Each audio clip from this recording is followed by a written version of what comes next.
Beleza. Então Anotando. vamos começar aqui num horário alemão, né, Carlos? Um É, horário alemão, um horário bom. Esse é um horário de sexta-feira, né? 7 horas, tá muito bom, tá muito legal. é isso aí. Então vamos lá, pessoal. Quem está falando é o Carlos Monteiro. Eu estou aqui na Dinamarca, estou aqui há 9 anos e durante a pandemia eu comecei esse projeto que se chama Jornada Brasileiros no Exterior. E basicamente eu entrevisto pessoas que eu acho incríveis, pessoas que fazem e acontecem fora do Brasil. Por que eu criei esse projeto? Porque durante a pandemia vou dar um passo para trás. Antes da pandemia, eu havia feito um encontro em Amsterdã, eu estava lá fazendo o business development para uma empresa, e eu dei um grito no LinkedIn para os brasileiros que estavam na Holanda, quem queria fazer o encontro. E foram 10 pessoas, eu achei aquilo maravilhoso. Aí veio a pandemia, eu falei, putz, me sentindo solitário, eu falei, que legal se a gente se a gente pudesse criar uma comunidade, né, de brasileiros aí incríveis que eu possa estar em contato, mas mais importante que isso, que possam estar compartilhando suas jornadas com outros brasileiros que querem morar fora do Brasil, que têm interesse em construir uma carreira internacional, né? Então, Carlos, bem-vindo. Você está numa consultoria super renomada, super respeitada. Eu vou parar de falar agora, eu só vou fazer pergunta. Muito obrigado pelo seu tempo, que eu sei que é muito valioso. Muito obrigado por essa oportunidade da gente estar batendo um papo. E eu sempre começo com a mesma pergunta, os meus conteúdos. O Big Picture, quem que é o Carlos Matos? Quem que é esse camarada incrível que me deu essa oportunidade de estar conversando aqui? De onde você vem? Como é que é a tua jornada? E fala um pouquinho para a gente do Carlos. Beleza. Xará. Obrigado, Carlos. Obrigado pela oportunidade, cara. Acho muito legal esse trabalho que você faz e para mim é um prazer hoje estar aqui para bater um papo com o pessoal aí. Bom, meu nome é Carlos Matos, eu tenho uma história aí na área de tecnologia de mais ou menos uns 20 anos. Brasileiro, claro, né? Estou na Alemanha hoje, mas a minha jornada começou lá atrás. Eu nasci lá no sul do país, numa cidadezinha bem pequena no Brasil. Depois mudei ali para Sorocaba, próximo de São Paulo. Trabalhei em diversas áreas antes de me engajar com tecnologia. Tem até uma história legal, assim, que eu fiz uma migração de carreira. Eu comecei numa área administrativa financeira e depois de um período eu acabei migrando para a área de tecnologia por consequência da vida, do dia a dia, né, da história toda que a gente tinha. Quando eu me descobri na área de tecnologia, eu comecei a investir bastante em comunidades técnicas, comunidades acadêmicas, me engajar com o pessoal. Na época, eu atuava como professor também no Brasil. Então, para mim, isso foi mais um fator que impulsionou essa paixão por comunidade, por compartilhar conhecimento e tudo mais. Isso foi um salto para a minha carreira, isso me ajudou demais. A gente vai falar depois mais de comunidade, mas assim, dentro desse trajeto meu, eu tive a oportunidade de trabalhar em empresas multinacionais quando eu estava no Brasil. Então, trabalhei em algumas empresas americanas, trabalhei em empresas europeias, até eu chegar na GFT, passei por essas empresas e quando eu cheguei na GFT, eu tive a oportunidade de ter uma atuação realmente internacional, né? Eu estava comentando outro dia com o pessoal aqui, né? Eu acho que eu estou na GFT há 10 anos hoje, para ser mais exato, 9 anos e 10 meses, mais ou menos. Eu vou completar 10 anos agora, em breve. E eu passei por vários papéis dentro da GFT. Eu entrei como engenheiro sênior, passei para um lead architect dentro de alguns projetos, alguns engagements que a gente tinha ali, mas sempre trabalhando na área internacional, que foi muito bom para mim, né? Acho que o que me ajudou bastante nesse processo foi o fato de eu ter tido a oportunidade de aprender inglês quando eu era criança. Isso me abriu portas dentro da GFT. E aí tive a oportunidade de trabalhar em diversos lugares. Eu tive trabalhando no México, nos Estados Unidos, no Reino Unido, na Espanha, na Itália, na Costa Rica. E acabei vindo para a Alemanha em 2019, quando surgiu o convite para que eu viesse para cá. Hoje eu estou aqui na Alemanha, eu sou o CTO da GFT na Alemanha. A GFT é uma empresa, é uma consultoria que desenvolve soluções customizadas para o mercado financeiro. Basicamente, esse é o core business nisso aqui, né? Então, estou aqui na região de Frankfurt. Eu moro numa cidade chamada Bad Soden, bem próximo aqui de Frankfurt, e nosso escritório aqui é baseado em Frankfurt também. Já tem outras localidades aqui, mas estou aqui com a família e estamos curtindo essa vida na Alemanha, né? Aproveitando aqui o inverno germânico, né? Se adaptando nessa história toda. Mas é legal, isso é um pouco da minha história, a gente vai falar mais depois. Não, incrível. Obrigado. Então, primeira coisa aí, vamos pegar a família e essa... A gente vai falar de família, eu sempre pego essas conversas. No seu caso, você foi com a família, certo? Você está com a Sim, família, seus filhos são mais velhos, eu lembro que você me falou um pouco disso, né? sim. Eu acho que o grande desafio quando a gente muda de país, assim, né? Acho que esse é o maior desafio, talvez, né? Você deixar alguns familiares e amigos, né, no país de origem, né? Eu acho que eu vim para cá com a minha esposa e com meu filho, mas eu tenho 3 filhos mais velhos que moram no Brasil, né? Eles já têm já começaram a caminhada deles, a jornada deles, já estão estabelecidos ali no Brasil, então eles decidiram por ficar no país, e isso é muito difícil, né? E tem meus irmãos, a minha mãe no Brasil ainda, então, sem falar nos amigos, né? A gente tem quando você faz essa transição de um país para outro, você tem que estar consciente de que esse passo vai te distanciar um pouco, né? Eu acho que você tem que entender como você pode lidar com essa distância. A tecnologia hoje ajuda muito a gente, né? Imagina que alguns anos atrás você não tinha o recurso de vídeo para fazer uma call, né? E aí ficaria mais difícil ainda essa distância. Hoje a tecnologia ajuda bastante, a gente faz videoconferências com a família, tenta encurtar essa distância com esses recursos, sempre que pode a gente dá uma escapada e vai para lá, mas é bem difícil. Eu acho que a mudança para cá, o que mais pesou no momento da decisão foi o fato de meus filhos estarem no Brasil ainda, ter alguns filhos no Brasil e um filho que veio comigo para cá. E eu acho que isso foi o mais difícil para mim. Uhum. E tem a questão da adaptação, né? Assim, que é importante falar, eu acho, Carlos, que eu converso com minha esposa às vezes e eu percebo assim que para mim, né, eu como profissional da área, eu já vinha viajando com frequência e trabalhando em outros lugares, então a mudança para mim no dia a dia não foi tão grande, porque eu já estava trabalhando fora do Brasil, então vir para cá, para a Alemanha, foi mais um destino para começar o trabalho, para desenvolver esse trabalho, tudo. Mas para a família é uma transformação completa, né? Eles estão mudando para um outro país, é uma outra cultura, eles não vêm, como, por exemplo, minha esposa trabalhava no Brasil, aqui ela não está trabalhando ainda, então ela sente falta disso. Isso tem um impacto também no dia a dia, isso faz diferença, né?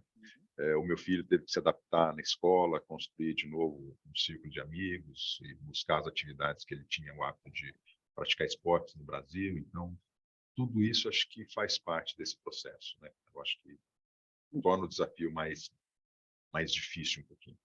Muito legal. Então, vamos pegar isso já como gancho para a parte da jornada do brasileiro no exterior. E como é que você tem ajudado e como é que a sua família tem se ajudado também nesse processo de adaptação? No meu caso, eu te contei um pouco da minha história ali, que eu vim casado com uma dinamarquesa que eu conheci no Brasil e aqui eu divorciei. E aí, vixe Maria, aí o negócio... eu resolvi ficar porque eu tenho 2 crianças, uma de 9, uma de 7, e elas são a coisa mais importante da minha vida, né? Mas foi muito duro, assim, foi um desafio, e assim, eu já estava, não me considero integrado, eu jogo squash, tenho os amigos lá, mas o dinamarquês é um povo muito reservado. Então é uma galera assim que eu encontro eles no squash, né? Mas eu nunca, eles nunca vêm aqui em casa e também nunca ninguém me chama para ir na casa deles. E é assim. E normal, você tem que entender que é assim que funciona. Com as minhas filhas é diferente porque são crianças, as raízes estão aqui. Agora vamos transportar isso. Eu posso falar um dia para você, para a galera, o que eles quiserem. Para o Carlos e para a família do Carlos, tem vários aspectos, né? Tem os bedroom meetings, né? As conversas que a gente tem com a esposa e ela tem com você, o filhão. Como é que é isso? O que tem feito aí para se adaptar e para amenizar isso aí? Cara, eu acho que até um ponto que você colocou que eu acho que é interessante, assim, não é só o dinamarquês, né, cara? O europeu, de uma forma geral, ele é É, bem diferente muito. dos latinos, né? E Uhum. eles mantêm, assim, uma certa reserva, né? E para nós aqui, eu acho que o que a gente buscou para tentar ah, contribuir para uma adaptação mais fácil, né? Foi muito diálogo, muito suporte, né? Uma pessoa ou outra. E aí deixa eu só pedir uma. Tem alguém ligando, não sei se o barulho está incomodando aí ou não. Não, Está não, tranquilo? fica Não, então tranquilo. beleza. Não. Aí o cara ligou Eu estou no escritório ainda e ele ligou acho que um aspirador de pó aqui agora, sei lá o que é. Mas então, falando aí dessa adaptação da família, né? Durante esse período, principalmente no primeiro ano, para nós foi um pouco mais difícil, porque eu mudei para cá no meio da pandemia. Então, quando eu cheguei na Alemanha, a gente estava em lockdown total, né? Estava tudo fechado. Então, isso tornou um pouco mais difícil as coisas. Então, a gente tem procurado sempre se apoiar um no outro, um diálogo sempre constante. E o que ajudou bastante aqui na região de Frankfurt é que existe uma comunidade de brasileiros aqui muito grande. E nós conseguimos nos conectar com essa comunidade. Então, você acaba se sentindo mais acolhido, né? Não que os alemães não sejam amigáveis ou não sejam acolhedores, eles também. Eu não tive nenhuma experiência que pudesse ser negativa em termos de recepção, de receptividade aqui na Alemanha. Mas esse processo, sim, é um trabalho diário, né, cara? A gente tem que, a cada dia, você vai construindo um pouco mais essa adaptação, essa integração com a comunidade, você entendendo como é a cultura, quais são os hábitos deles, né? Isso que você falou, eles não convidam a gente, é difícil, né? A gente tem alguns amigos alemães agora, estou aqui há 2 anos, e assim, quando eles te consideram um amigo próximo mesmo, aí eles passam a te convidar, mas até você chegar nesse ponto, existe um caminho que você tem que percorrer. E a gente conseguiu até se conectar, se adaptar, tudo. E tem o grande desafio aqui, que é o idioma, né? Eu não sei se você também passou por esse processo aí na Dinamarca. Eu passo todo dia. A gente tenta que, assim, meu filho já está falando alemão, porque, né, a garotada, para eles é mais fácil, né? Eles primeiro não tem tanta preocupação na cabeça, eles já estão na escola o dia inteiro, estão praticando esporte, estão falando, então estão vivenciando aquele idioma num ambiente de imersão e ele já está tranquilo falando alemão. Mas eu e minha esposa, a gente tem ainda, assim, eu digo que eu falo o alemão básico, básico, básico. Eu consigo me virar muito bem em restaurante, em padaria e, sabe, fazer as coisas primárias, assim, para sobreviver, para você não passar fome nem passar sede, aqui você consegue se virar, mas falar alemão é outra conversa. Eu acho que vou precisar de algumas décadas aí para ter um alemão fluente aí, né? Vamos ver. É isso. A Muito adaptação legal. tem sido legal. E já que você está falando de comunidades, então primeiro comenta um pouco desse papel da comunidade aí dos brasileiros. Eu vou te falar que aqui na Dinamarca, hoje, eu acho que somos vou dar um range aí de 4 a 6 mil brasileiros, tá? Muita gente, claro, em Copenhague. Ontem eu fui no bar, tinha uma galera ali, mas tinha uma galera que eu não conheço, e o interessante, provavelmente você deve estar vendo isso, especialmente sendo da tecnologia, é que muito brasileiro está vindo para cá, os caras estão sequestrando os brasileiros, assim, contratando a peso de ouro, e os caras estão trazendo família, como você. Então, são expatriados mesmo que estão vindo porque mão de obra está faltando, né?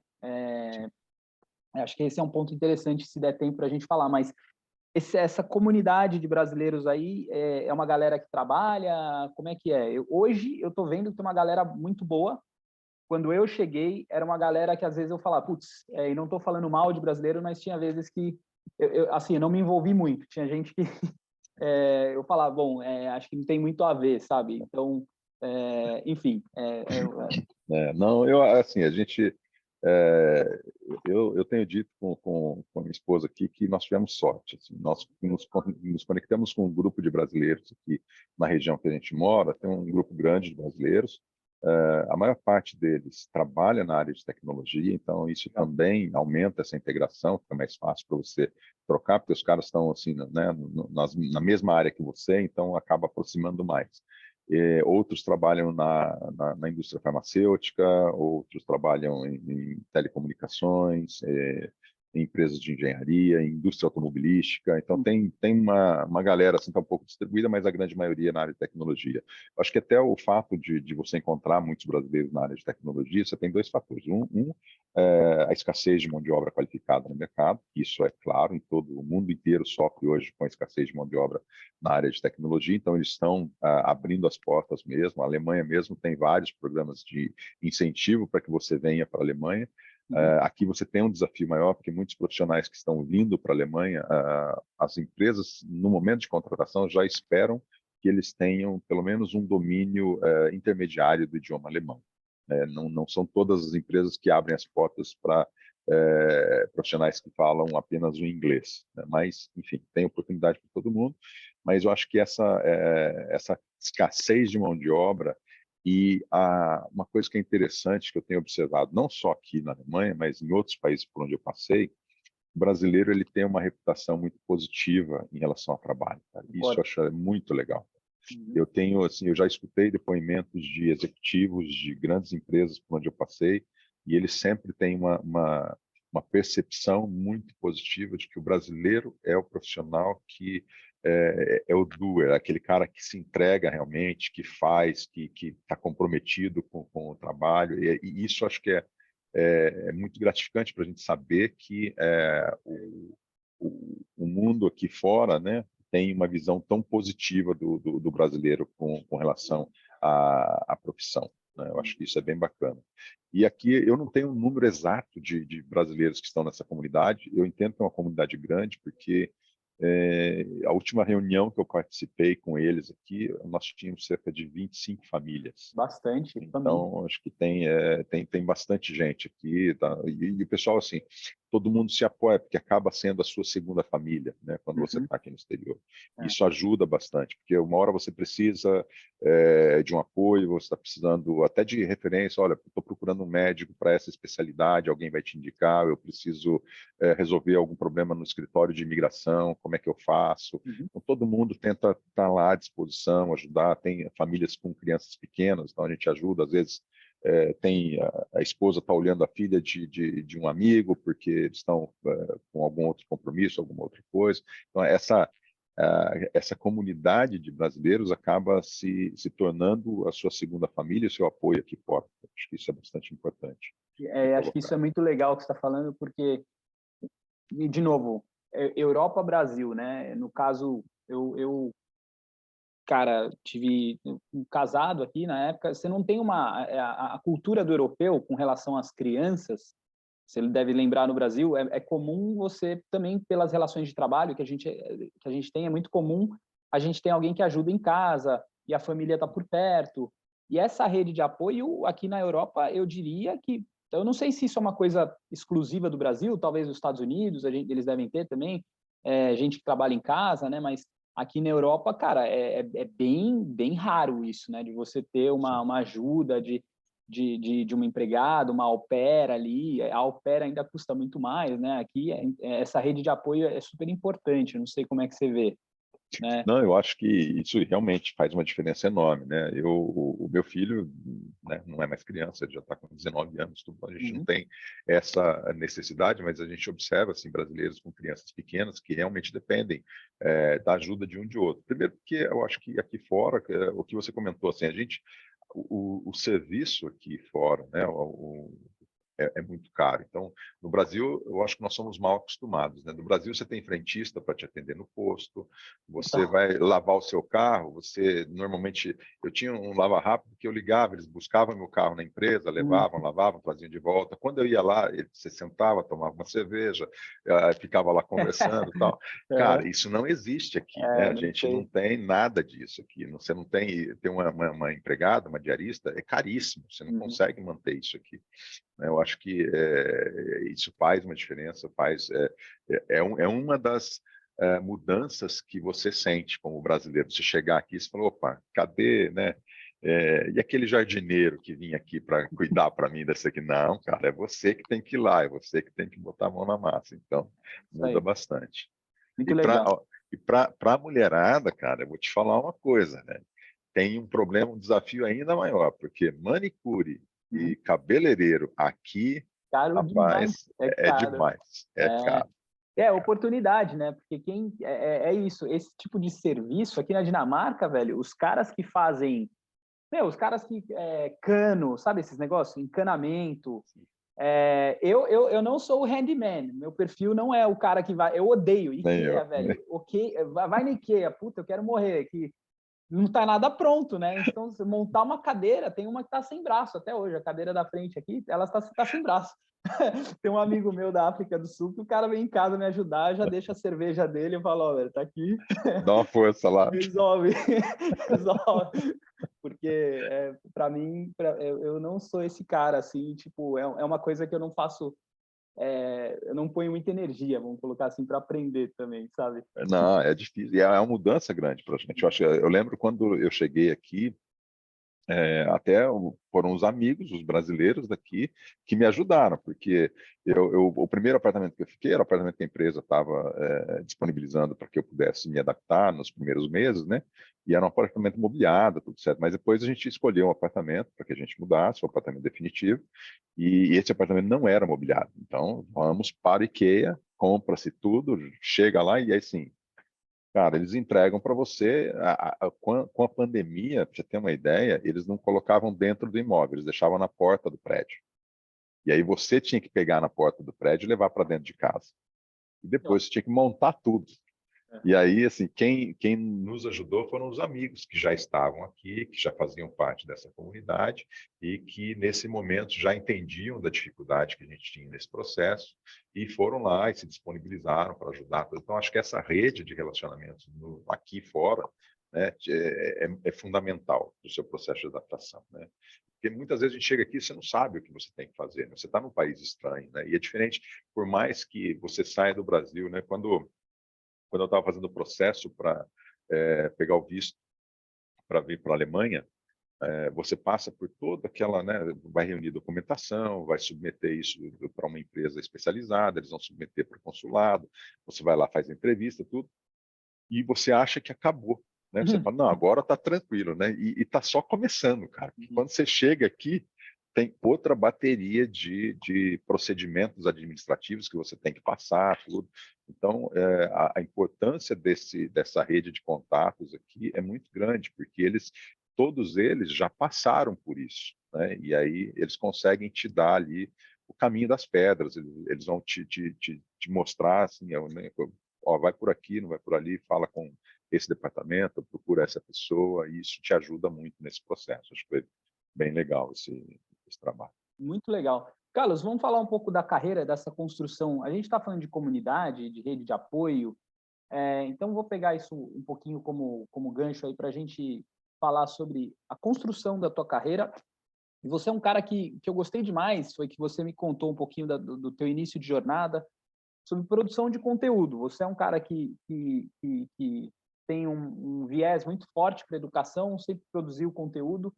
E foi muito legal, eu não esqueço a história que você me contou, que você produziu um conteúdo, você falou, olha, tem um erro aqui, não lembro direito, isso dentro da tua jornada de produção de conteúdo, você deu uma cutucada lá nos caras, mas assim, com educação, falando, ó, a tese aqui tá super legal, mas acho que tem um errinho aqui, e os caras falaram, putz, a gente precisa desse cara. Então, a produção de conteúdo, pelo que eu entendi, ela tem um papel fundamental para a tua carreira, para dar suporte, para a formação de opinião e para dar suporte também, talvez, para uma carreira global aí, né? Para os relacionamentos. Eu tenho uma frase que eu uso muito, que é assim, não faz networking, eu não acredito, constrói relacionamento. Então, essa é a segunda conversa que eu tenho com você, e eu acredito muito nisso. Uma conversa, ela pode mudar a tua vida, mas a gente precisa investir tempo no outro ser humano.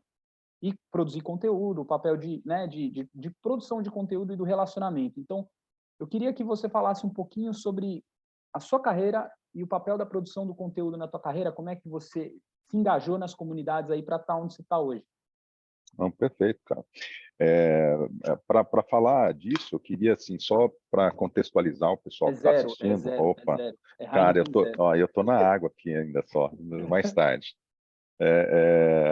Para contextualizar o pessoal que está assistindo a gente, eu construí minha carreira na área de tecnologia muito baseado em cima da plataforma da Microsoft, né? Por questões óbvias, eu vinha trabalhando com essas tecnologias, tudo, e investi bastante nisso.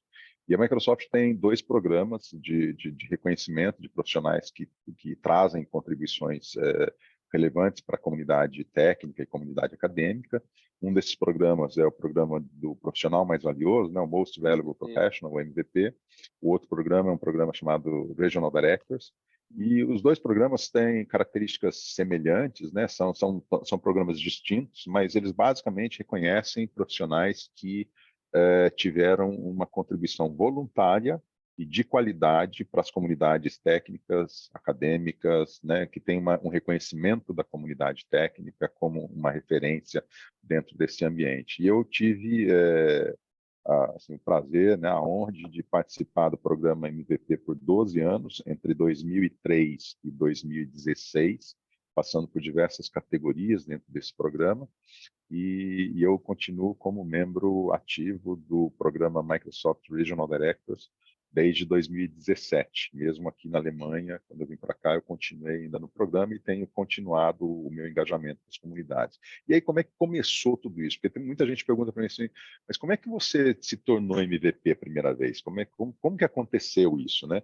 E aí vem essa história que eu tinha comentado com você, né? Eu acho que lá atrás, ainda se a gente voltar alguns anos, né?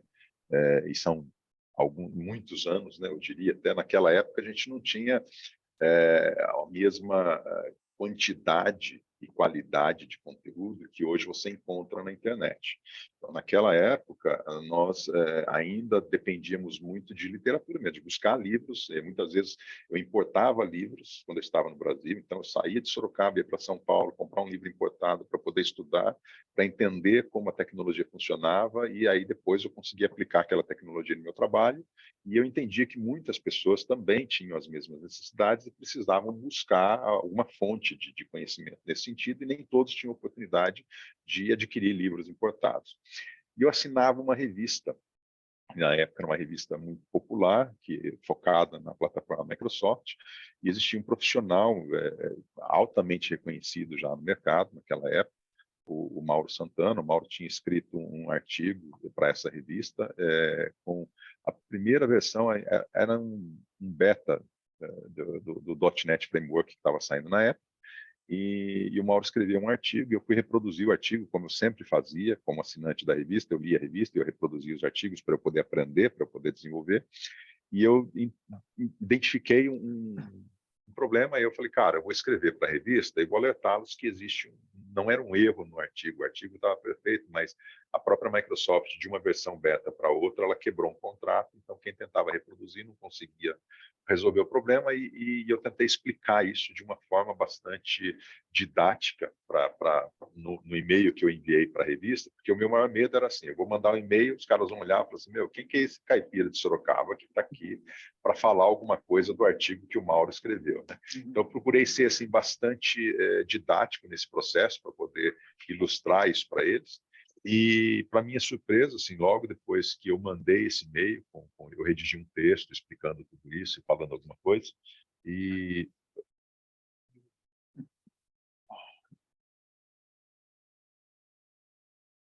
desculpa, cara, assim, Não, normal. então, nesse processo, assim, quando eu mandei para eles o documento, né, eu redigi esse texto explicando para eles onde estava o problema, tudo, o editor da revista me ligou e falou assim, Carlos, a gente queria convidar você para escrever para a revista. E para mim foi super bacana. Eu acho que nesse momento, assim, eu sempre gostei muito de escrever.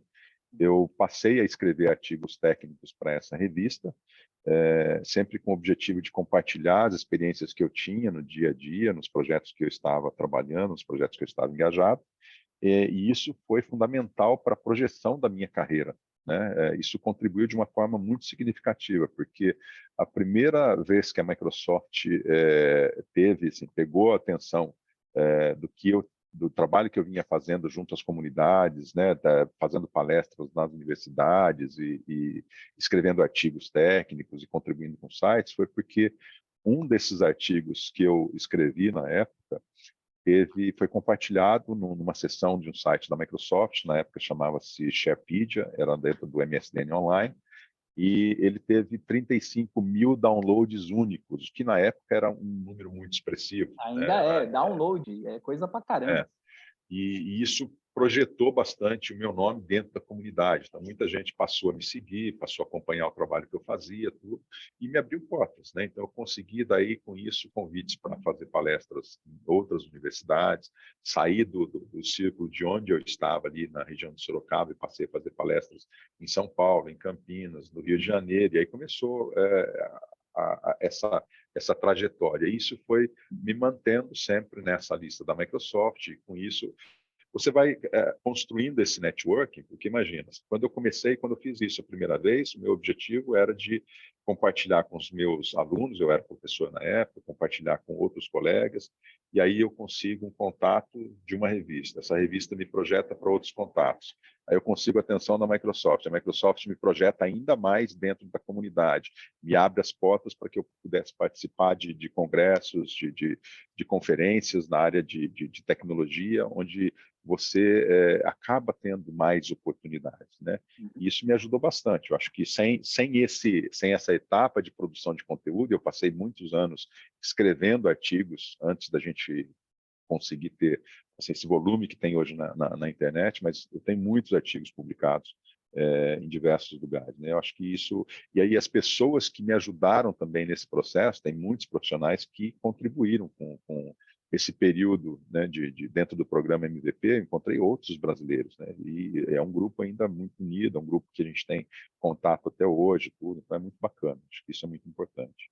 Muito, muito, muito legal, incrível. Então, eu vou tentar resumir ou pegar os principais pontos do que você falou, absorver. Até tem bastante gente aqui, pô, uma galera que você trouxe, muito legal. Então, o primeiro ponto é assim, você estava, se eu entendi certo, você estava trabalhando numa empresa e se dava aulas também, é isso? Sim, exato. Perfeito. E aí você resolveu se especializar em Microsoft, ou aconteceu, ou seja, é um nicho, beleza? Você está Sim. num nicho Microsoft. Você podia ir para a Oracle, você podia ir para outros sistemas, você estava lá na Microsoft e percebeu, ou você gostava, você queria passar para os teus alunos na faculdade, na universidade, conhecimento prático e que estava acontecendo ali no mercado. Então, isso te forçava a estudar e reproduzir esse conhecimento e publicar esses artigos. Você fazia isso na universidade e, de repente, você achou uma revista, ou seja, uma publicação ali que você começou a estudar também, e nessa publicação você começa a publicar conteúdo para eles ali também, é isso? Exato. De uma forma voluntária, certo? Exato. Está lendo, estudando, e aí você percebe que existe um erro ali, você fala, olha, dá uma olhada nisso aqui, percebi que tem isso aqui, você fez um estudo e isso te gera visibilidade para a revista e também para a Microsoft. Sim. Aí minha pergunta é assim, isso não foi intencional, isso foi um tesão que você tinha ali, né? Exato, Né? não, eu acho que acontece bem assim, eu acho que você...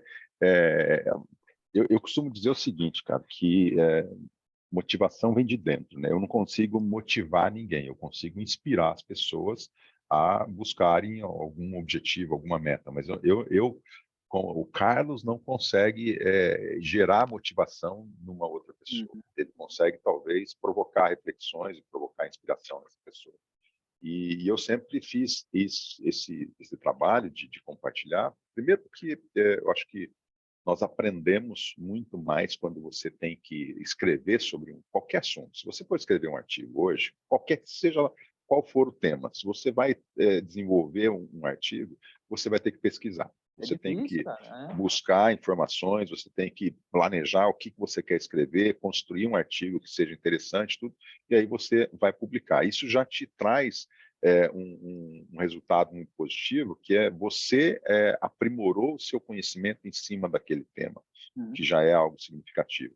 E quando você tem a oportunidade de compartilhar isso com outros, e você recebe feedbacks em cima do que você escreveu, você está evoluindo ainda mais, porque você consegue ajudar outras pessoas, você consegue aprender com o feedback das outras pessoas para que você melhore o seu próximo artigo, para que você torne isso melhor ainda, e você conquista visibilidade dentro, porque da mesma forma como você colocou, eu ajudei a revista com conteúdo e ajudei a Microsoft também, falando, advogando em a favor da plataforma deles, das tecnologias deles, mas eu também estava me ajudando, porque além de eu construir o conhecimento, fortalecer o conhecimento que eu tinha, eu ganhava visibilidade, isso impulsionava a minha carreira.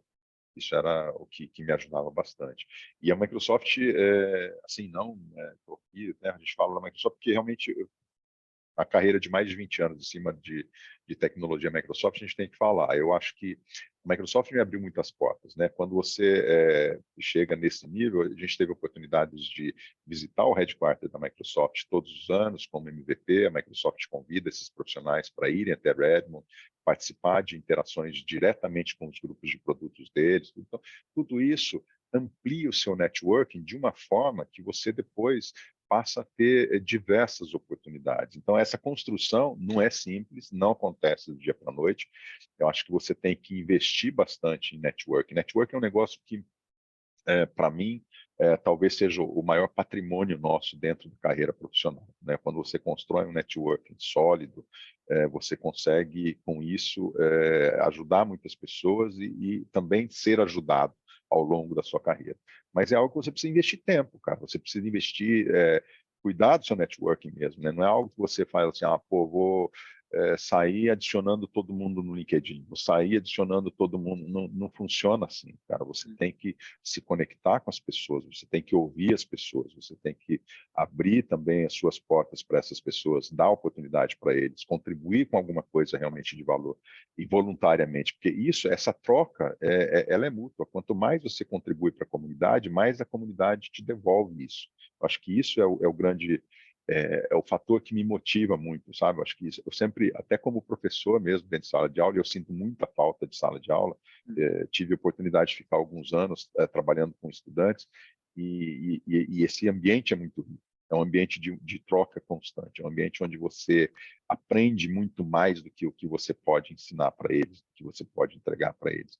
E eu acho que essa experiência de atuar como professor e de estar conectado a comunidades, para mim, foi fundamental na construção da minha carreira. E isso me motiva todos os dias a continuar buscando outras formas de gerar conteúdo para compartilhar com o pessoal. Então, por exemplo, de uma época para cá, eu parei de escrever artigos estritamente técnicos e passei a escrever mais sobre a construção de carreira. Principalmente, as pessoas perguntam muito para mim com relação à carreira internacional. Como é que eu construo uma carreira internacional? Então, passei a escrever sobre isso, mantenho meu blog lá, preciso até investir mais tempo agora. Com a minha mudança para a Alemanha, isso teve um impacto, obviamente, no meu processo de adaptação aqui. Eu tive que pausar um pouco o tempo que eu dedico para a escrita, mas eu acho que é fundamental, cara. Acho que a gente tem que continuar investindo na geração de conteúdo cada vez mais, tentando estar conectado com as pessoas, tudo isso ajuda muita gente. Muito legal. E como é que você vê, quais são os pilares para você, então, para essa construção de carreira internacional? Você falou aí muito bem, que eu concordo totalmente. A nossa rede de relacionamento, o nosso network é o maior patrimônio, né? Então, se eu tiver um desafio hoje e fizer um post lá no LinkedIn, porque eu acredito que eu também contribuo muito, eu não vou precisar passar por um RH, né? Eu vou ter oportunidade, mas isso demora, né? É uma Demora. construção de reputação, de gerar, né, credibilidade, Exato. enfim. Para você, assim, quais são, se tivesse que falar para a gente, cara, na minha opinião, essas não vou falar fórmula, mas são os pilares para o pessoal que está no Brasil ou que está aqui no exterior. O que você diz, o que você tem assim em mente que são os pilares sólidos que um profissional precisa fazer para estar aí consolidando uma carreira ou para estar criando a sua carreira, né? Acho que são momentos diferentes que a gente tem também, mas Sim, sim.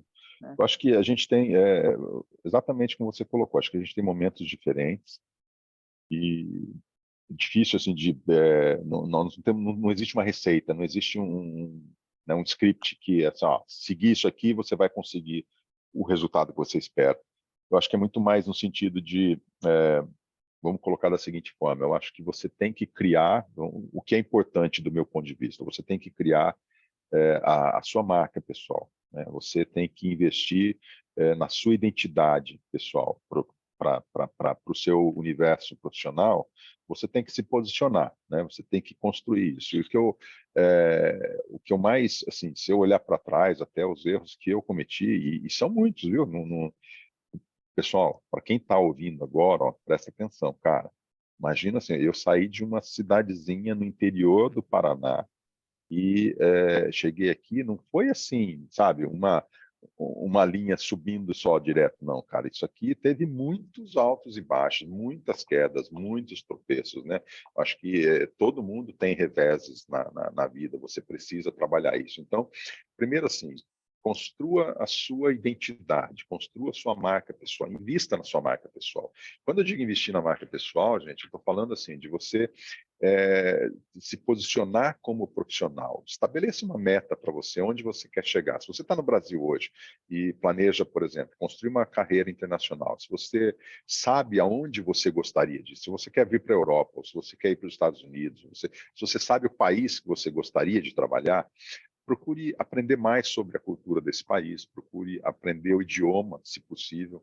O inglês, eu diria que é fundamental. Se você ainda não tem inglês, o domínio do inglês, não aquele inglês que o pessoal coloca no currículo e fala que fala inglês, depois chega na hora, né?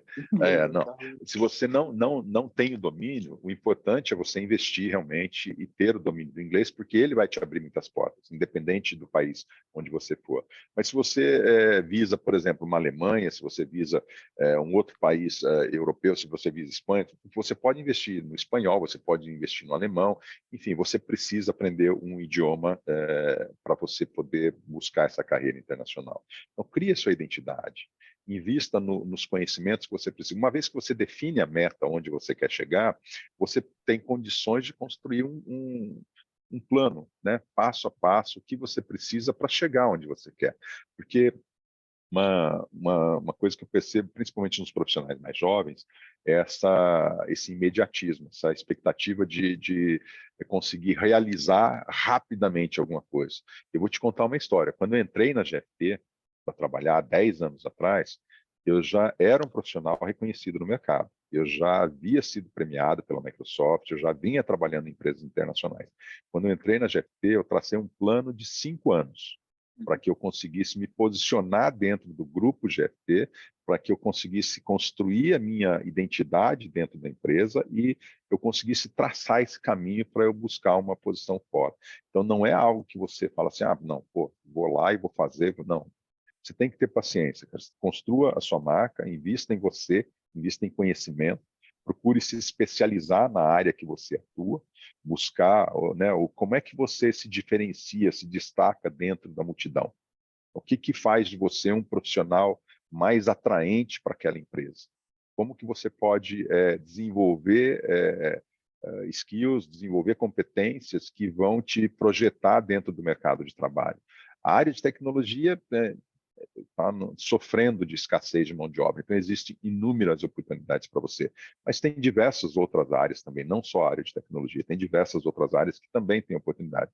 Então, crie a sua marca, procure associar a sua identidade qual que é o valor que você traz para essa empresa ou para esse mercado onde você está investindo. Isso vai te ajudar a projetar. E aí, estabeleça uma meta e invista nisso. E uma coisa que eu falava sempre para os meus alunos, assim, cara, não adianta você pôr uma meta aqui em cima e o seu esforço aqui embaixo, tá? Você tem que equilibrar isso, senão esse negócio de falar assim, não, eu quero conseguir uma oportunidade de trabalho lá na Dinamarca e ficar sentado no sofá esperando que isso aconteça, não vai vai acontecer, esperando, cara. vai chegar Vai já já. esperando.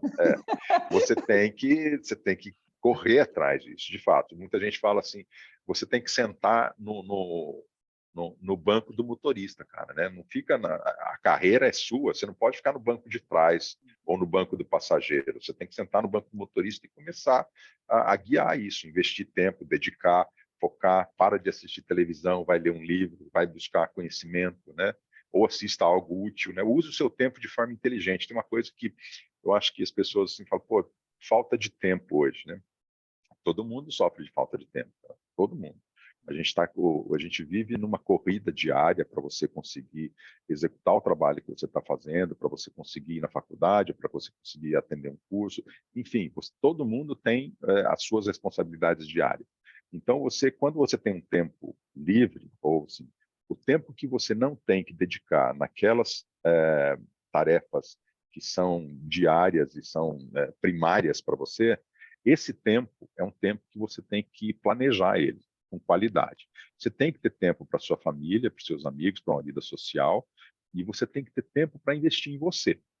Você tem que buscar um equilíbrio. Não é fácil, cara, não tem receita certa para isso nem nada, mas o tempo que você dedica para desenvolver como profissional ou como pessoa, ele tem que ser significativo para você, porque não adianta você pegar o tempo livre e o tempo livre eu vou para balada, o tempo livre eu vou para, não sei, vou fazer qualquer outra coisa, mas eu não estou investindo em mim, na minha carreira, no desenvolvimento de competências que eu preciso, enfim, em aprimorar como profissional ou como pessoa. Né? Você tem que investir nisso. Então, acho que, assim, tentando resumir os pilares, assim, eu diria, cria uma identidade sua, né? Essa sua marca pessoal. Invista no desenvolvimento das capacidades e competências que você precisa para chegar onde você quer. Estabeleça um plano, né? E nesse plano, se você puder colocar assim milestones, né, marcos onde você fala assim, bom, eu em 3 meses eu quero concluir o primeiro passo, né?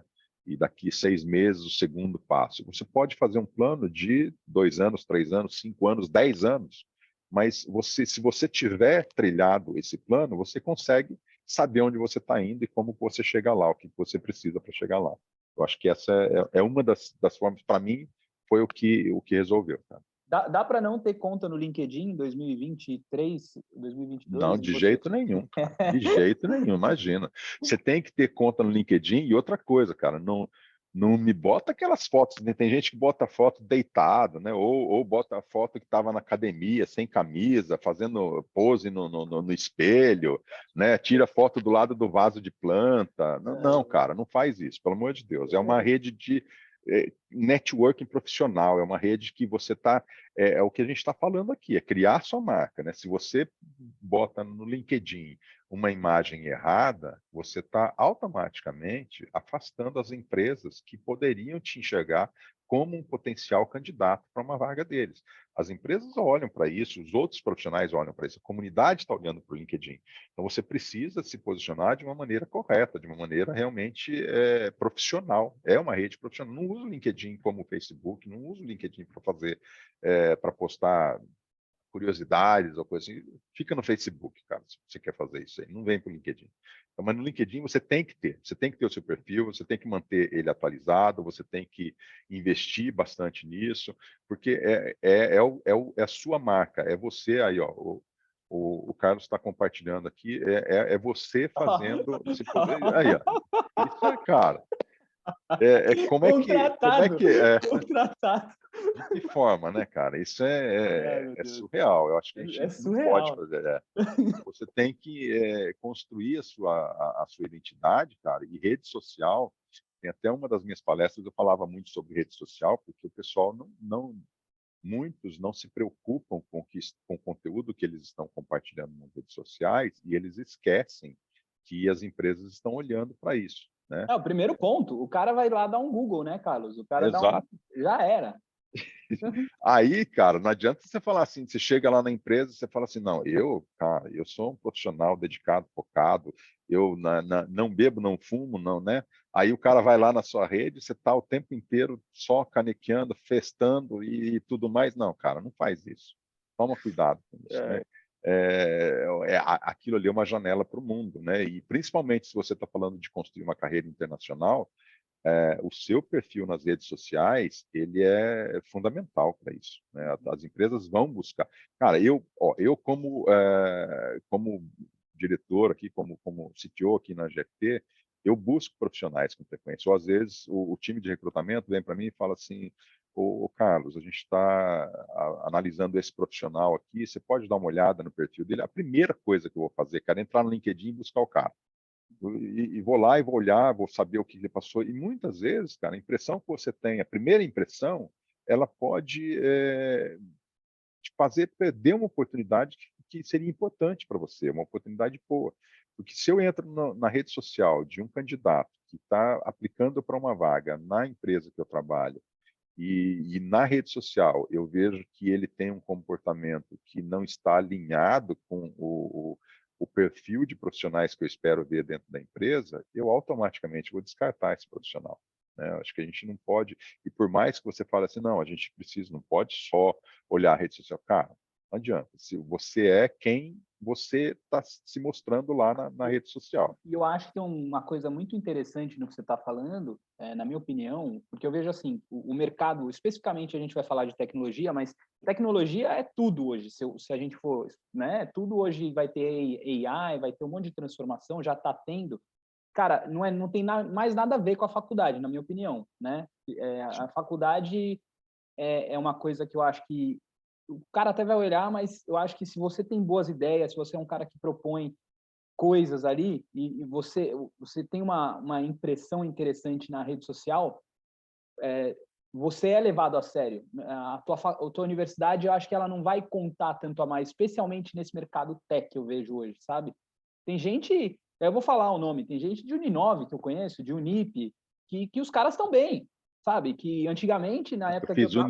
Eu fiz o NISO em Sorocaba, cara, ninguém conhece, nunca Tudo ouvi falar. certo, não Tá? importa. Não importa mais. Por quê? Porque você foi lá provando, foi estudando e foi crescendo, né? E também tem essa questão de mostrar o que é interessante, enfim.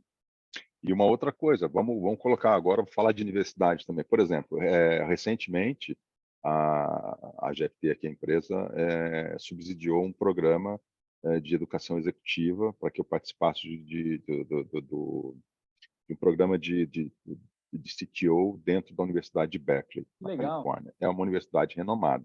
Uhum. O programa, é claro, ele tem um valor, não é barato, é um valor muito caro. Né? A empresa me apoiou nesse sentido, mas uma coisa que ficou claro assim, a universidade não era apenas você falar assim, não, olha, eu quero participar desse curso, estou aqui, vou pagar, tal, não. Os caras disseram, nós vamos avaliar o seu perfil para ver se nós podemos aceitar você dentro do programa ou não. E a primeira coisa que eles fizeram foi entrar no meu perfil no LinkedIn e buscar a minha história lá dentro. Então, eu acho que rede social, principalmente LinkedIn, que é uma rede profissional, cara, você tem que dedicar um tempo para colocar lá o seu currículo de forma atualizada. Sempre que você tiver fez um curso novo, participou de um projeto interessante novo, vai lá e coloca, cara, mantenha atualizado, porque não adianta também você criar um perfil hoje e esquecer de atualizar ele lá, ficar lá abandonado.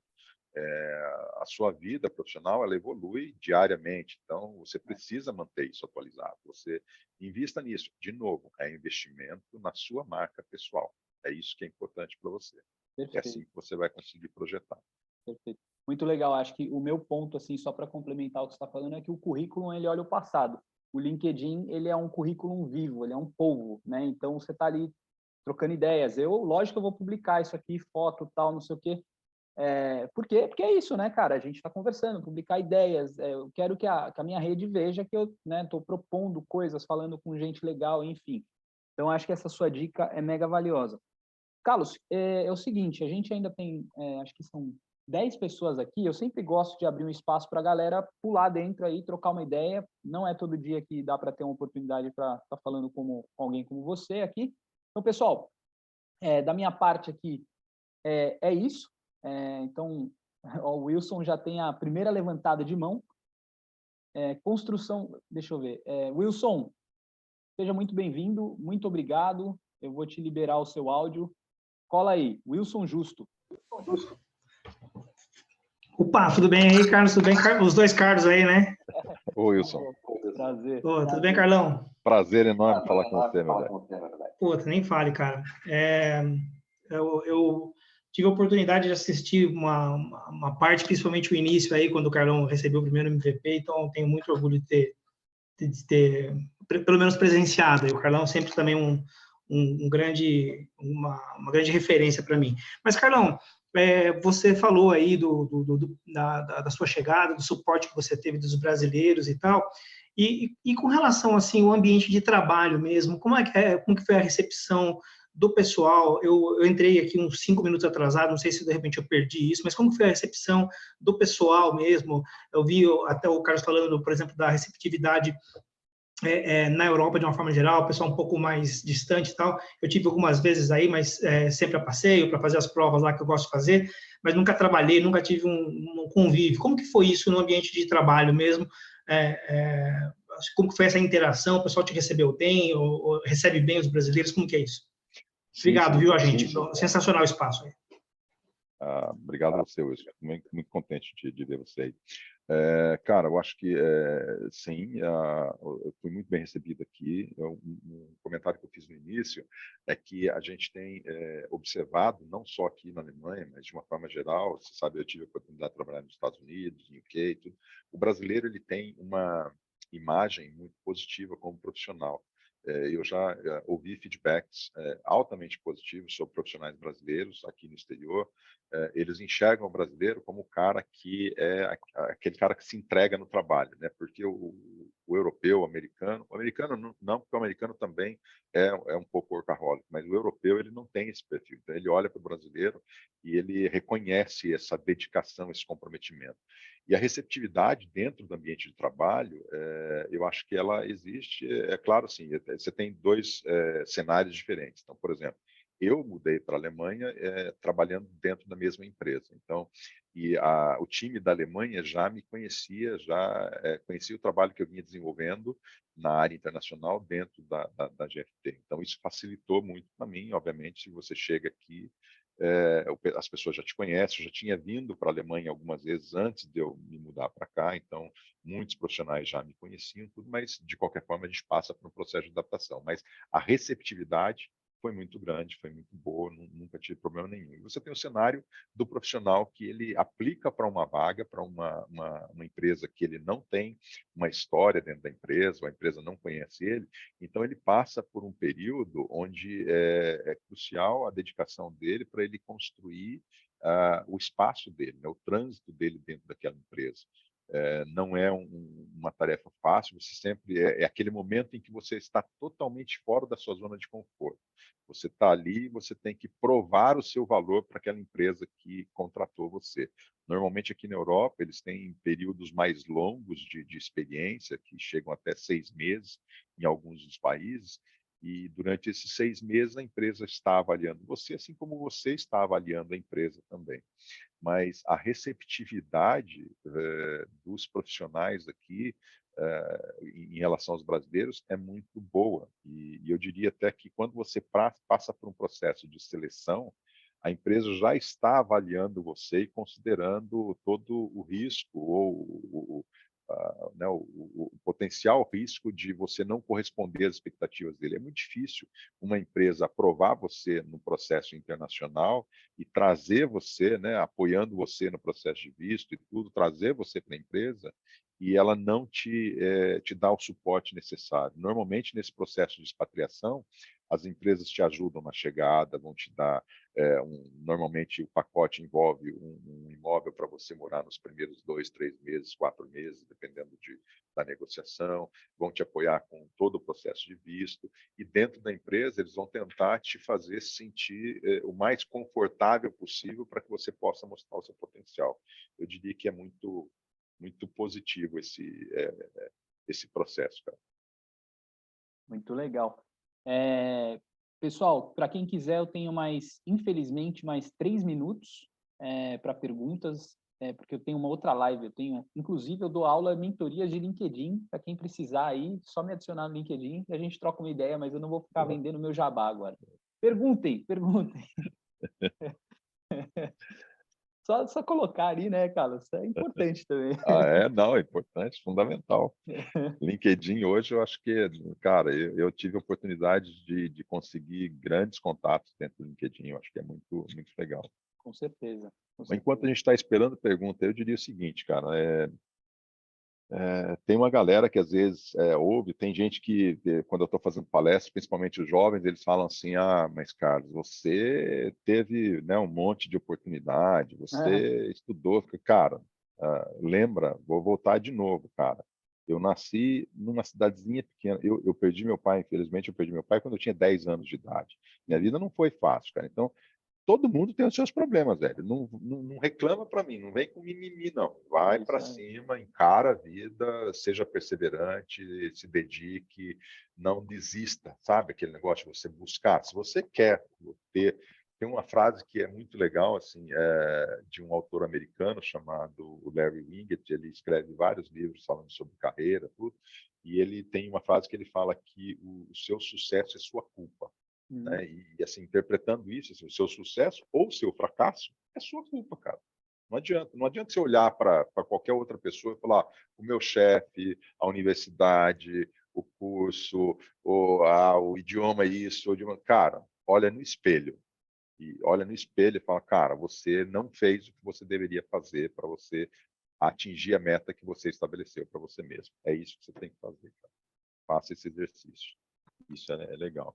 E toda vez que você planejar, um exercício muito legal, até recentemente tem um profissional no Brasil, o Elemar Júnior, que é um renomado na área. Eu gosto muito de conversar com ele e, às vezes, ele provoca algumas reflexões que eu acho muito interessantes. Quando você tenta fazer um planejamento de longo prazo, você força você mesmo a pensar em como você conseguiria atingir aquela meta, até mesmo se aquela meta ela é factível, se ela é uma meta que você é real, que você conseguiria atingir. Então, faça um exercício assim, ó, se você planeja buscar construir uma carreira desse jeito, tenta escrever isso. Traça um objetivo e fala assim, cara, o que eu preciso fazer? Eu preciso... Primeiro passo é isso aqui, segundo passo é isso aqui. Aí, esse exercício já vai te abrir os olhos para aonde você precisa pôr esforço e dedicação. Muito legal, cara. Só dica valiosa. Incrível. Pessoal, mais gente aí? Perguntas? Mandem brasa. Eu pedi mais 4 minutos. Então, vocês têm 4 minutos aqui para fazer perguntas. Vamos lá, pessoal. Esse pessoal é tímido, né? Normalmente o pessoal fica aí com receio de perguntar. Pô. Exatamente. Mas eu acho que é bem, assim, não é... Eu acho que existem muitas dúvidas, muitas perguntas que a audiência normalmente faz. Acho até que a live depois, on demand, o pessoal vai assistir, vai ouvir, isso vai ajudar eles a pensar em tudo. E aí até assim, que queria me colocar aqui à disposição, né? Aí, ó. Me achar no LinkedIn é a coisa mais fácil, digita lá Carlos Matos, você vai me achar. Estou à disposição, que se quiser trocar uma ideia no LinkedIn, me chama, me manda um e-mail, lá tem meus contatos, a gente pode marcar um dia, bater um papo. Estou sempre aberto, cara. Assim, como eu falei aqui, eu gosto muito dessa troca. Eu acho que isso é muito valioso. Eu tenho mentores, amigos e mentores profissionais que foram referência para mim, que continuam sendo referência para mim, que me ajudaram na carreira, e eu costumo manter esse contato. Então, da mesma forma, se eu puder contribuir de alguma forma com as suas dúvidas, com as suas questões em relação à carreira internacional, à área de tecnologia, né, como que é a vida aqui no exterior, estou totalmente à disposição, cara. Você tem lá o meu contato no LinkedIn, é fácil de me achar. Muito legal. Bom, o pessoal não perguntou, então é uma pena. Eu fiz várias perguntas, eu aproveitei um monte. Talvez a gente tenha abordado as perguntas mais comuns que eles queriam fazer, né? Pode ser, pode ser. Mas, Carlos, eu quero te agradecer demais. Teve alguém que falou alguma coisa aí. Carlão, aqui é o Cássio Imamura, estou no Canadá. E compartilho muitas similaridades com tudo que você falou. Um grande abraço. Canadá também sequestrando brasileiros, hein, Cássio? Já entrevistei um pessoal lá, incrível. E o Cássio é outro cara que você pode ir atrás dele, viu? Que é Ah, uma é? fera. Esse cara é uma fera, cara. Nós Cara, trabalhamos juntos aí na GFT mesmo. Ele trabalhava no nosso time no Brasil, antes de ir para o Canadá. E é um cara brilhante. A gente esteve junto em alguns engajamentos ali. Um cara muito bom, cara. Muito bom. muito bom. Cássio, grande abraço para você, Cássio. Você está escalado, Cássio. Você está escalado, a gente vai trocar uma ideia em breve. Então, cara, muito obrigado. Tamo junto. Eu tenho uma live agora para falar de LinkedIn e da minha jornada. Isso eu contando os perrengues e como é que eu faço. Então, quem quiser, cola aí. Vai lá no meu LinkedIn, que vai ter um link lá também. Carlos, muito obrigado. Cara, foi um prazer incrível ter você aqui. Valeu, super legal. Eu que agradeço. Não, e conta comigo. Se você precisar aí, tamo junto, cara. Maravilha, cara. Super obrigado mesmo pela oportunidade. Estou aqui à disposição. Vamos manter contato. Vou te passar uma lista de alguns brasileiros aí para você caçar aqui na Europa. Agradeço. Maravilha. Valeu. Abração, pessoal. Até mais. Obrigado. Até mais, cara. Valeu. Tchau, tchau. Tchau, tchau.